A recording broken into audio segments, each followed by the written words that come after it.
Resort থেকে ঢাকা দক্ষিণ city কর্পোরেশনের ৪ নম্বর মুগদা ওয়ার্ডের কাউন্সিলর DM সিরাজুল ইসলামকে গ্রেপ্তার করেছে শ্রীমঙ্গল থানা পুলিশ।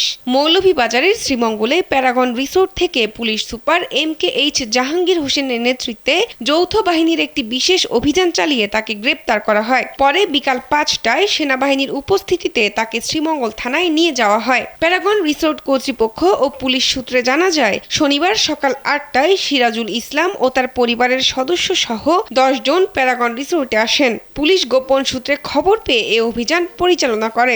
এ সময় তাদের কিছু কাপড় ও নগদ 2,80,000 টাকা ছাড়া অন্য কিছু পাওয়া যায়নি। Moulvibazar police super MKH Jahangir Hossain বলেন, বৈষম্য বিরোধী ছাত্র আন্দোলনে হত্যার অভিযোগে তার বিরুদ্ধে ঢাকা মুগদা থানায় 2টি মামলা রয়েছে।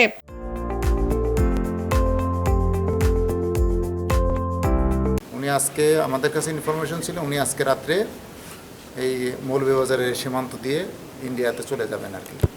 সেই তথ্যের উপরে নির্ভর করে আমরা কিন্তু এখানে আসছি এবং আমাদের আভিযানিক দল ওনার অবস্থান শনাক্ত করে এবং আমরা তাকে অ্যারেস্ট করছি।